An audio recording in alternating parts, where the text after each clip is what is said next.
한국 사람들에게는 두 개의 큰 명절이 있습니다. 하나는 설 명절이고 다른 하나는 추석 명절입니다. 한국 사람들은 큰 명절이 되면 고향으로 내려갑니다. 우리나라 인구의 3분의 2가 고향으로 내려가서 조상에게 제사를 지냅니다. 그러니까 우리나라의 명절이 만들어지는 그 뿌리는 조상에게 제사 지내려고 만들어진 거란 말이에요. 조상에게 제사 지내다 보면 우상 숭배하는 사람도 있고, 단순히 고향에만 내려가서 부모님만 만나고 오는 경우도 있습니다. 단순히 고향에 내려가서 부모님만 만나고 와도 우상 문화에 빠졌다 오는 사람들입니다. 이와 반대로 이스라엘 사람들은 명절이 되면 예루살렘 성전으로 모입니다. 이스라엘의 모든 사람들입니다. 지방에 있는 사람이나 외국 생활하는 사람까지 모두가 예루살렘 성전으로 모입니다.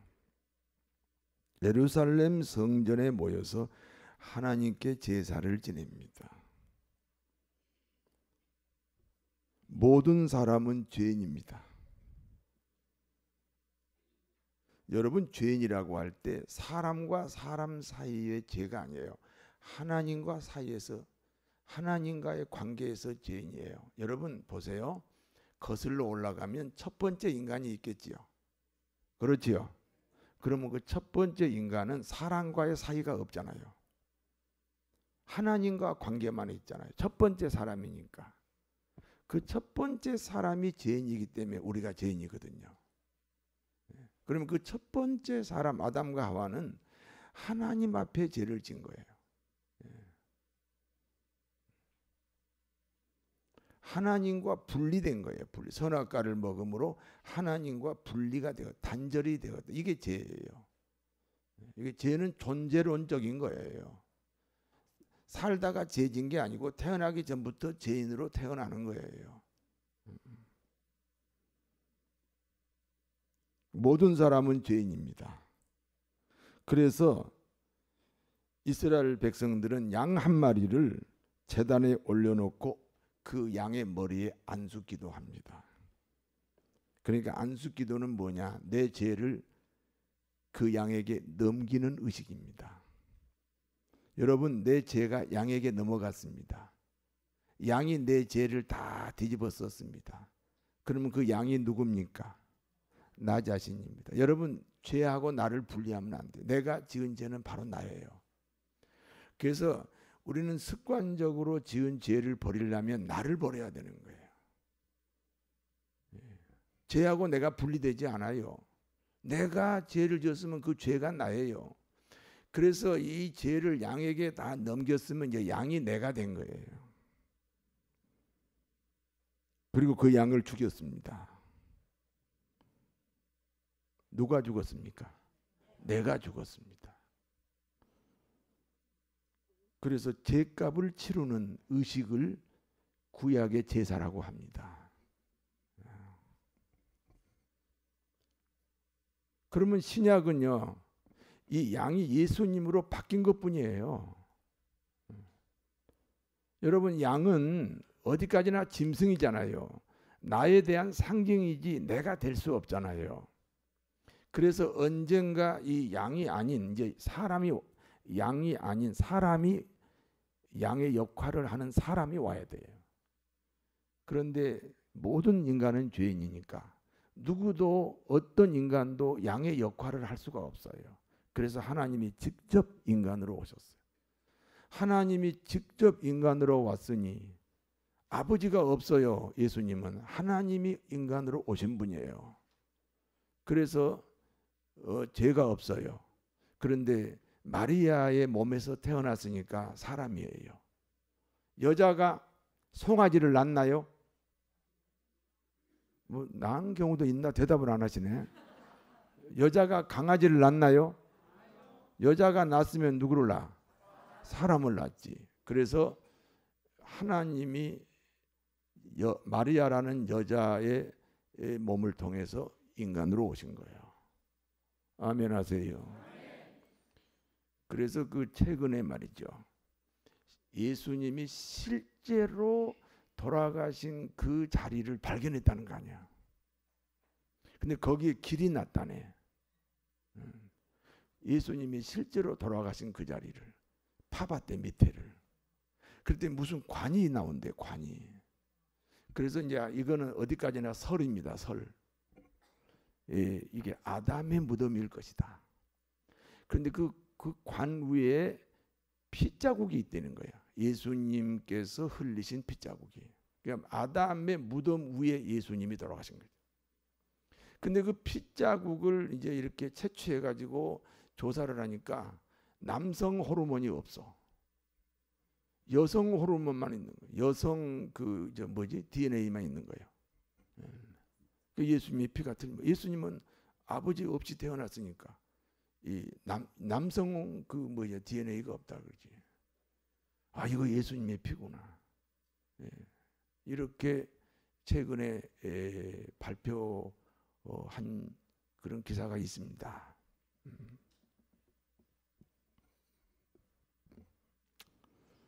여러분, 예수님으로 인하여 제 용서를 받았습니까? 이번에 제가 태국을 지난주에 갔다 왔는데 그 강성민 선교사라는 분이 있습니다. 이분은 목사가 아닙니다. 이분 여러분 혹시 그 무슨 국가 대 국가 축구 시합 하면 중간에 하프타임이라는 게 있죠? 그 전반전 끝나면 옛날에는 15분, 지금은 10분이요. 지금도 15분이요? 아, 그 옛날 분은 15분이나 그래요. 지금은 10분. 어쨌든 이제 15분 그 사이에 그 축구공 가지고 묘기 하는 분이 있었죠. 아시는 분은 다 알아요. 묘기. 그분이 기네스북에 올라온 분이에요. 그 묘기를 부렸던 그분이 강성민 선교사예요. 이분이 태국에 가가지고 태국 국가대표하고 우리나라 이랜드하고 그 축구 시합을 하는데 거기서 15분 동안 그 묘기를 보여준 거야. 그래서 태국에서 난리가 났습니다. 태국의 모든 방송국에서 다 그걸 방영을 해가지고 그거 인연이 돼가지고 그 강성민 선교사가 태국에서 선교를 해요. 태국의 축구팀을 150개 만들었어요. 여러분, 축구팀 하나 하면 한 50명 돼요. 가족까지 하면 얼마나 많아요. 교회 하나가, 축구팀 하나가 교회 하나예요. 그러니까 150개 교회죠. 그리고 이제 라오스, 캄보디아, 베트남까지 해서 170개 그 팀이 있어요. 이번에 그 팀들이 전체가 모여서 축구 축제를 합니다. 근데 제가 거기서 아침 저녁으로 거기서 제가 이제 복음을 전하는 거죠. 제가 그래서 일주일 동안 없었습니다. 어디 갔냐 궁금했습니까? 예. 그런데 거기서 첫 시간이었어요. 첫 시간에 월요일 날 첫 시간에 제가 복음을 전했습니다. 첫 시간에 다 받아들여요.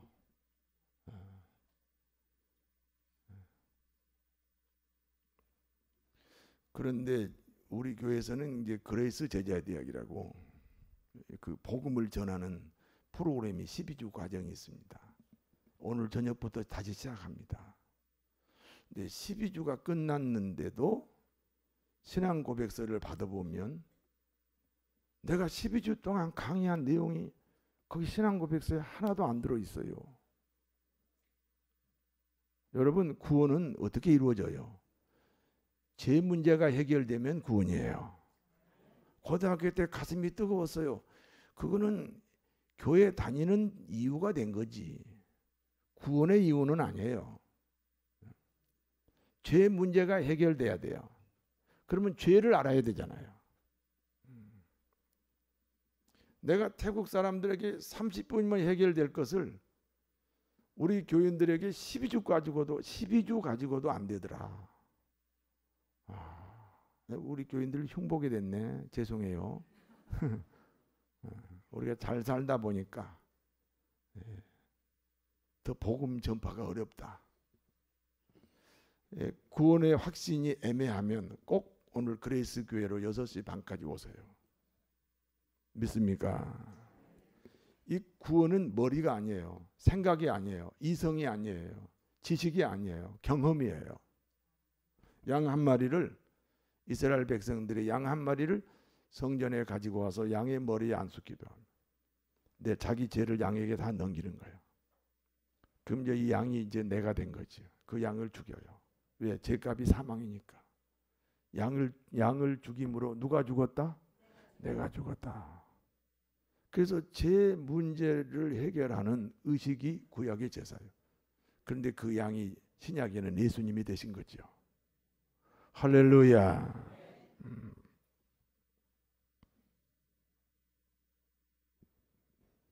그러니까 이스라엘 사람들은 그 제사가 죄 문제를 해결하는, 죄 문제가 해결해야 하나님과 나 사이가 연결이 되는 거예요.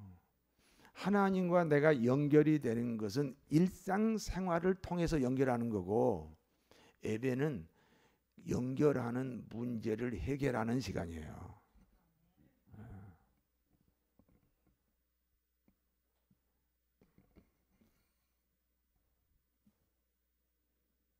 대한민국이 지내는 명절하고 이스라엘 백성들이 지내는 명절이 너무너무 차이가 납니다. 대한민국 사람들은 조상 앞으로 가는 명절이고 이스라엘은 하나님 앞으로 가는 명절입니다. 우리 대한민국도 명절이 되면 하나님 앞으로 모여드는 날이 속히 와야 할 줄로 믿습니다.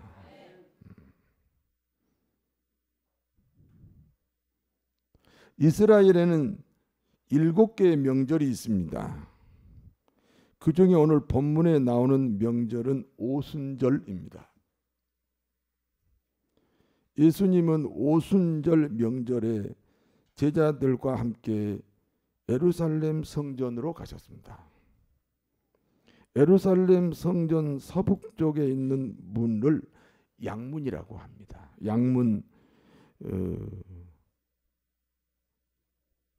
이 양문은 제사에 사용할 제물을 가지고 들어오는 문입니다. 이 양문 곁에 베데스다라는 연못이 있습니다. 베데스다 연못은 간헐천이라고 해요. 인터미텐트 스프링 이렇게 불러요. 가끔 수증기와 뜨거운 물이 나오기도 합니다. 그래서 치료에 도움이 된다. 그런 속설이 있는 연못입니다. 베데스다 연못 주위에 행각이 5개가 있습니다. 이 행각은 환자들이 찾아와서 쉬기도 하고 자고 가기도 하는 곳입니다. 베데스다 연못에 물을 천사가 내려와서 가끔 움직일 때가 있습니다. 그렇게 물이 움직일 때 제일 먼저 들어간 사람은 어떤 병에 걸렸든지 반드시 낫는다. 이런 소문이 있습니다. 당신은 의술이 미약할 때입니다. 지금으로부터 2000년 전 이야기입니다. 의술이 미약할 때입니다. 의료보험도 없는 시절입니다. 병이 나면 재산은 모두 탕진하고 결국 병은 더 심해지다가 죽게 되는 그런 시대입니다. 그런데 제일 먼저 들어가면 반드시 병 고친다 하니 사방 각처에서 환자들이 모여들었습니다. 그 중에 38년 된 병자가 있었습니다. 걷지도 못합니다. 앉아 있지도 못합니다. 누워서 보낸 세월이 38년입니다.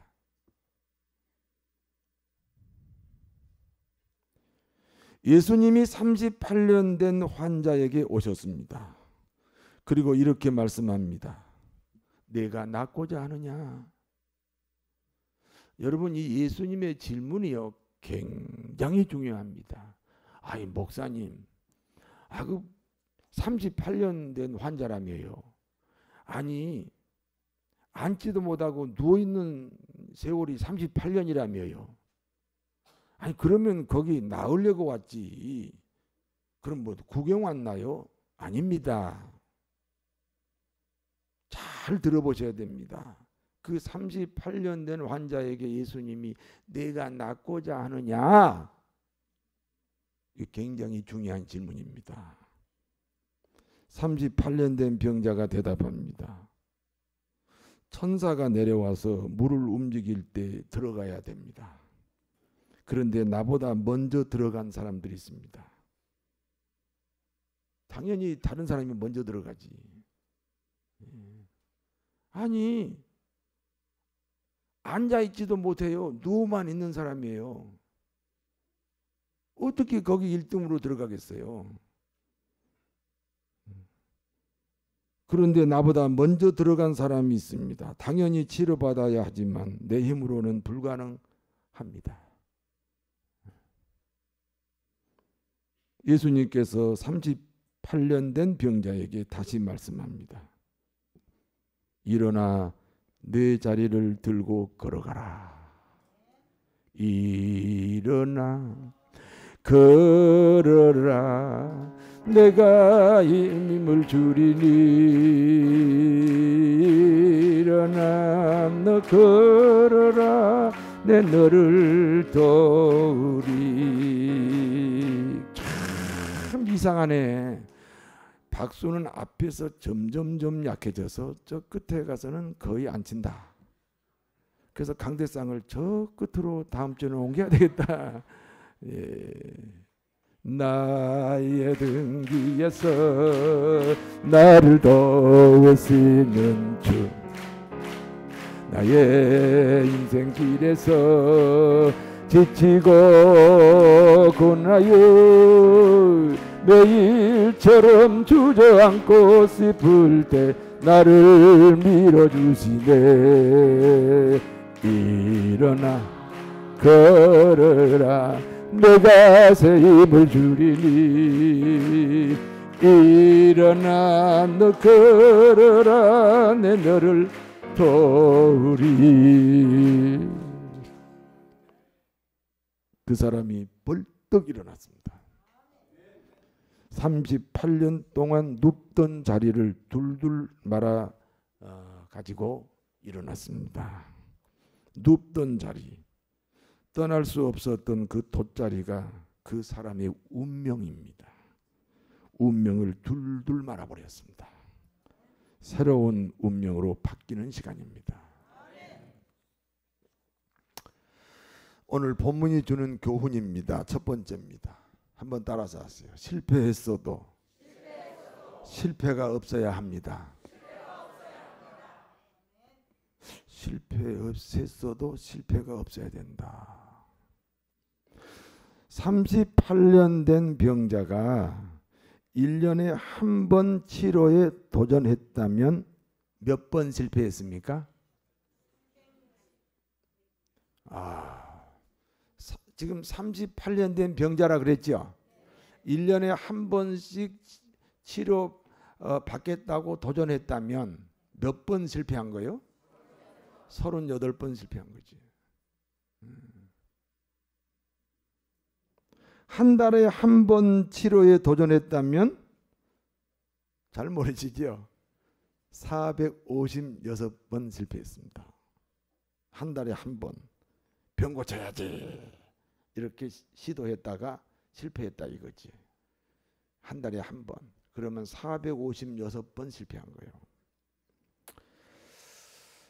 하루에 한 번 치료에 도전했다면 13,870번 실패한 겁니다.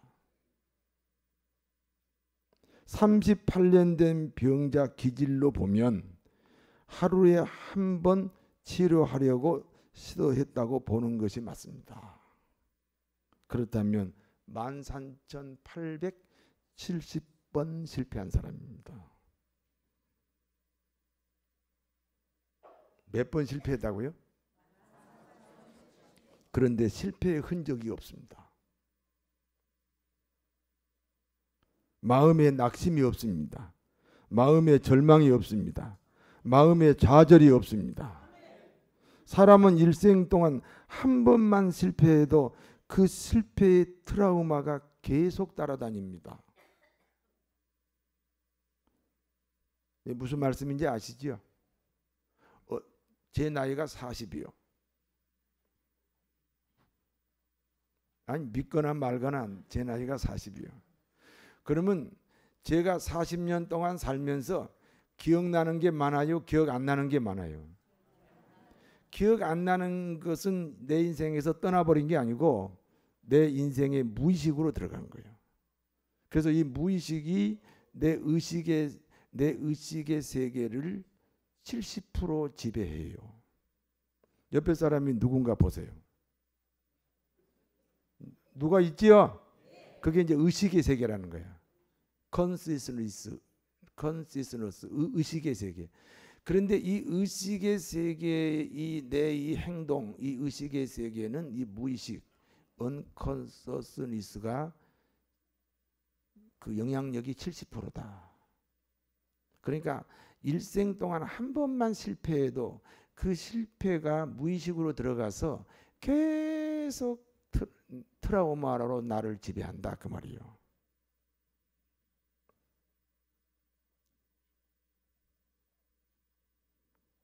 한 번만 실패해도 그 실패가 그 무의식에 들어가서 계속 나를 지배한다니까요. 그런데 여기 38년 된 환자를 보세요. 몇 번 실패했어요? 13,870번 실패했어요. 그런데 이 사람에게 주님이 물어요. 내가 낫고자 하느냐? 예! 나야 됩니다. 놀라지도 않아요. 육신은 실패했어도 마음의 실패가 없는 사람입니다. 성도 여러분, 천국 열쇠 법칙을 아십니까? 예수 믿으면 누구에게나 천국 열쇠가 있습니다. 그러므로 너희가 땅에서 매면 내가 하늘에서 맨다. 그러므로 너희가 땅에서 풀면 내가 하늘에서 푼다. 내가 낫고자 하느냐? 내가 낫고자 하느냐 하는 질문에 13,870번 실패했지만 그 실패 때문에 마음의 실패가 없다 이 말입니다. 낫긴 몰라요. 내가 한두 번 해봤나요? 그게 아니에요. 예! 나야 됩니다. 그게 뭐죠? 너희가 땅에서 풀면 내가 하늘에서 풀어준다. 예. 땅에서 풀었습니다. 그러므로 하나님이 도울 수가 있었다 그 말씀입니다. 과거에 어떻게 살았든지 그 과거의 실패가 지금의 나를 지배하지 않게 되기를 바랍니다.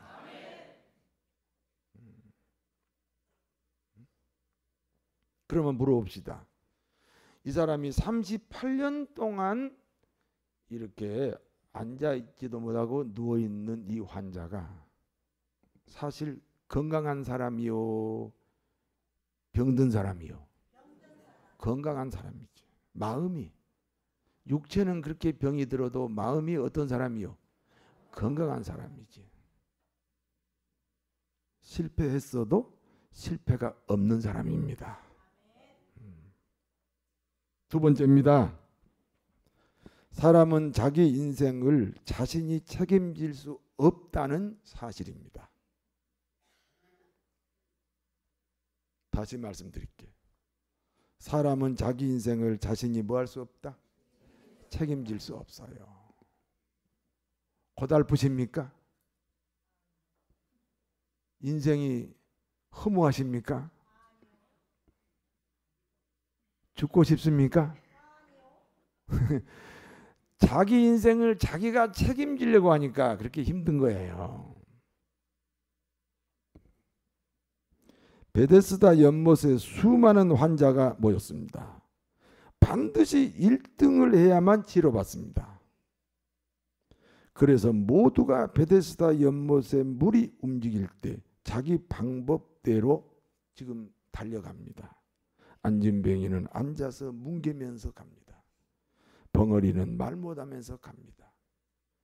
김어거리는 듣지 못하면서 갑니다. 장님은 앞을 못 보면서 갑니다. 절뚝발이는 쩔뚝거리면서 갑니다. 모든 사람들이 자기 모양대로 베데스다 연못 안으로 가고 있습니다.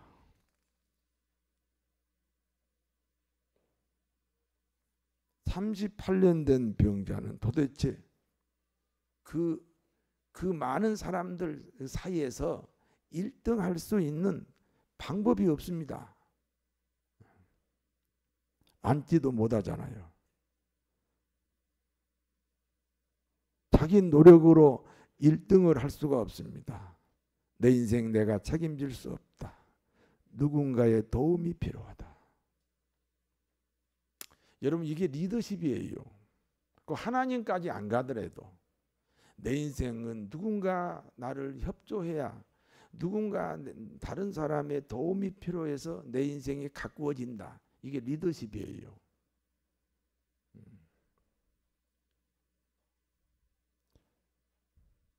내 인생 내가 책임질 수 없다. 누군가의 도움이 필요하다. 그때 주님이 오셨습니다. 그리고 걷고 뛰고 치료시켜 주셨습니다. 여러분, 아브라함 아시죠? 아브라함이 지금 99세요. 자기 부인은 89세요. 근데 하나님이 찾아오셨어요. 아브라함아, 살아야. 예. 너한테 아들을 주겠다. 그러니까 아브라함과 사라가 아유, 우리는요 못해요. 그 아브라함 남편은 남자 구실을 못하고 알아들어요? 99세니까. 우리 아내는 경수가 끊겼어요. 이 자식 낳는 문제는 이제 우리가 못해요. 하나님은 여전히 아들을 준다. 그래서 아브라함과 사라가 우리는 못한다니까요. 그럼 내가 하나님이고 여러분이 아브라함과 사라요. 내가 아들을 준다 그러면 여러분은 못해요. 그래 보세요. 알았죠? 아들을 준다. 이제 2번, 3번 하면 막 신경질을 부리셔야 돼. 아들을 준다니까. 아들을 준다고. 그러니까 하나님은 계속 아들을 준다 그러고 아브라함과 사라는 못한다 그러고, 그러다가 문득 아브라함과 사라가 이렇게 말합니다. 그러면 하나님이 하세요? 그러면 누가 하세요? 그게 믿음이에요. 그런 게 아브라함과 사라에게 그 젊은 시절부터 아들 준다고 약속했는데 믿음이 없는 거예요. 자기들이 그냥 자기들의 힘으로 하려고 그냥 맨날 노력하다가 이제 99세가 되고 89세가 됐어요. 그럼 하나님이 하세요. 그래서 그 다음 해에 100세에 90세에 이삭이라는 아들을 낳았어요. 하나님이 하셔야 됩니다.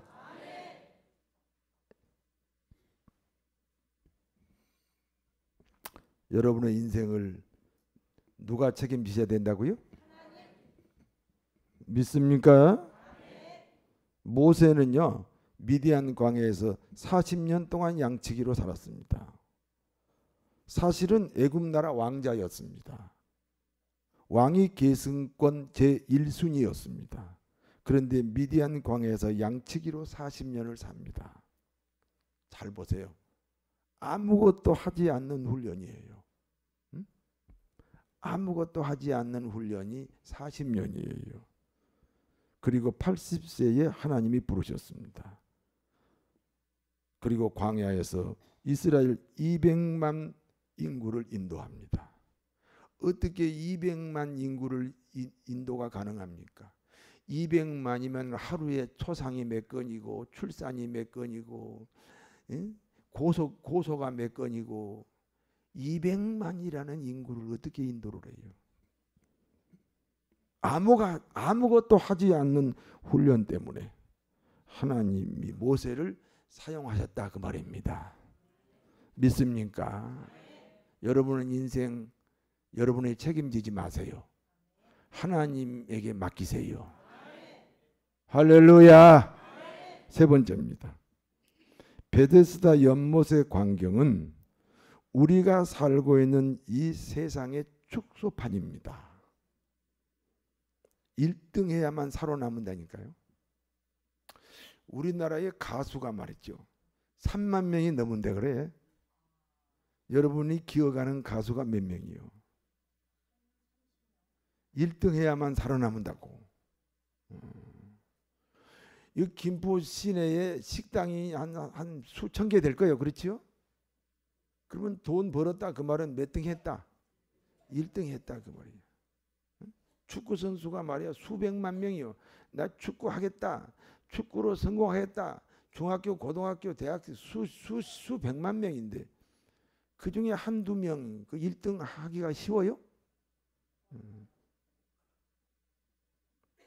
그러니까 우리가 사는 이 세상은 1등 해야만 살아남는 그 베데스다 연못, 그 연못이 우리가 사는 이 세상의 축소판이요. 1등을 하려니까 1등 할 수 없는 조건들만 우리 가지고 있어요. 대단히 죄송하지만 우리는 1등 할 수 없는 조건들만 가지고 있어요. 안진뱅이는 걷지 못하지요. 벙어리는 말을 못하지요. 기머거리는 듣지 못하지요. 장님은 앞을 보지 못하지요. 절뚝발이는 뛸 수 없지요. 누구 이야기입니까? 이쪽은 말씀 안 하세요. 누구 이야기입니까? 저와 여러분의 이야기입니다. 그러므로 하나님이 내 인생 안으로 찾아오셔야 됩니다. 그리고 부족하고 모자란 부분을 채워주셔야 됩니다. 그게 뭐죠? 자기 발견이죠.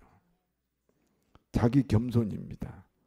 자신의 부족을 깨닫고 늘 기도하고 늘 순종하시기를 바랍니다. 할렐루야. 육신은 실패했어도 마음은 실패하지 말아야 합니다. 우리 인생을 하나님께 맡겨야 합니다. 베데스다 연못의 광경 같은 이 세상에서 우리가 살고 있는 베데스다 연못의 광경은 우리가 살고 있는 이 세상의 축소판입니다. 주님이 38년 된 병자 찾아오시듯이 우리 인생으로 찾아오셔서 주어진 운명이 바뀌는 축복이 넘치시길 진심으로 축원합니다. 기도하겠습니다. 하나님, 우리 인생에 옷이 없어서, 우리 교회도 옷이 없어서, 우리 민족에도 옷이 없어서, 우리 민족의 운명도 바꾸시고, 우리 교회 운명도 바꾸시고, 우리 개인의 운명도 바꾸어 주시옵소서. 예수님 이름으로 기도하옵나이다. 아멘.